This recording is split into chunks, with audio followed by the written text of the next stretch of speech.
২০০০ সাল নতুন শতাব্দীর শুরুতেই বলিউডে এলো এক নতুন নায়ক। এই নায়ক বাকি সবার থেকে আলাদা, শুধু অভিনয়ে নয়, দেখতে সুদর্শন, নাচেও খুব ভালো। তার নাচের স্টেপ নকল করতে মরিয়া হয়ে উঠেছে সবাই। তরুণীরা মজলেন তার প্রেমে, আর তরুণদের কাছে হলেন তিনি আইডল। বলছি কাহো না প্যার হে ছবি দিয়ে অভিষেক হওয়া সেই কিক-কট খ্যাত ঋত্বিক রোশনের কথা।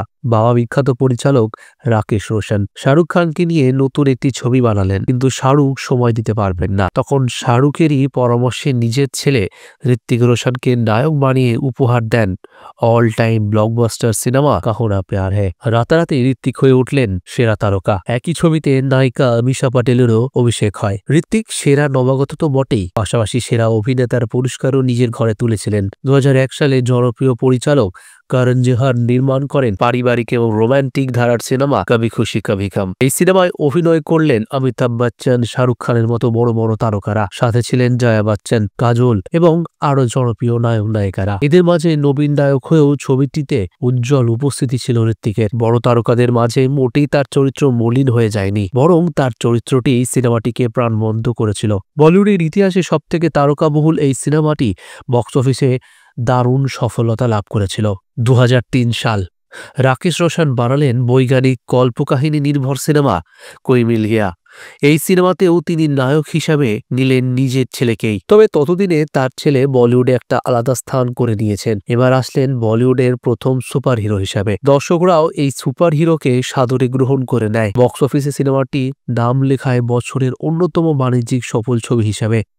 সেই বছর ফিল্মফেয়ারের বাঘা বাঘা অভিনেতাদের হারিয়ে জনপ্রিয় এবং সমালোচক দুই শাখারই ও সেরা অভিনেতার পুরস্কার লাভ করেন তিনি, যা বলিউডের ইতিহাসে বিরল। ২০০৮ সাল সম্রাট আকবরের জীবনী নিয়ে আশুতোষ গোয়ারিকার নির্মাণ করেন যোধা আকবর। ঐতিহাসিক এই চরিত্রে দর্শকদের বাজিমাত করেন সেই সুপার হিরো। বক্স অফিস, সমালোচক সব জায়গায় জয়ী হলো এই ছবিটি। পাশাপাশি সুপার হিরোর এই নতুন রূপে ভূয়সী প্রশংসা পান। জাতীয় পুরস্কারের ভাগ্য সহায় না হলেও ফিল্মফেয়ারে অর্জন করে নেন সেরা অভিনেতার পুরস্কার। ১৯৮৬ সালে ভগবান দাদা নামে একটি সিনেমায় শিশু শিল্পী হিসেবে আত্মপ্রকাশ করেন তিনি। পরবর্তীতে বাবার পরিচালিত করণ অর্জুন এবং কয়লা সিনেমায় ক্যামেরার পেছনে কাজ করেন। বলিউডে নাচের জগতে নিজেকে নিয়ে গিয়েছেন তিনি অনন্য স্থানে। কাজ করেছেন বহু জনপ্রিয় চলচ্চিত্রে। পূর্বে আলোচিত ছবিগুলি ছাড়াও তিনি কাজ করেছেন ফিজা, মিশন কাশ্মীর, জিন্দেগি মিলেগি না দোবারা,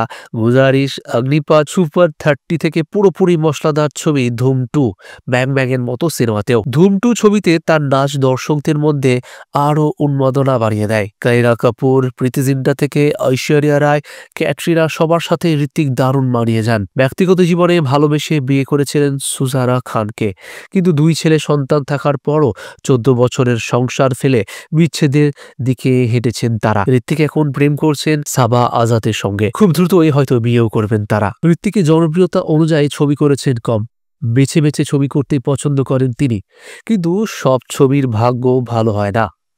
মহেঞ্জোদারো, কাবিল থেকে বিক্রম বেদা কোনোটাই ভালো চলেনি। ঋত্বিক রোশনের সব রকম প্রতিভা এবং জনপ্রিয়তা থাকার পরও তিনি কিন্তু খানদেরকে ওভারটেক করতে পারেননি, অথবা এটা বলাও যেতে পারে তিনি খানদের লিস্টে এখন অবধি নিজের নামটি লেখাতে পারেননি। তাই আমাদের চ্যানেলের পক্ষ থেকে ঋত্বিক রোশনকে আগামী দিনের জন্য অনেক শুভ কামনা জানাই আমরা। তো বন্ধুরা, আপনি যদি ঋত্বিক রোশনের ফ্যান হয়ে থাকেন, আপনার ঋত্বিকের কোন সিনেমাটি সব থেকে বেশি ভালো লেগেছে অবশ্যই কমেন্ট বক্সে কমেন্ট করে জানাতে ভুলবেন না। আর ভিডিওটি ভালো লাগলে একটি লাইক অবশ্যই করে দেবেন। পরবর্তীকালে আমাদের চ্যানেলের ভিডিও প্রতিনিয়ত পাওয়ার জন্য চ্যানেলটি সাবস্ক্রাইব অবশ্যই করে দেবেন। ধন্যবাদ।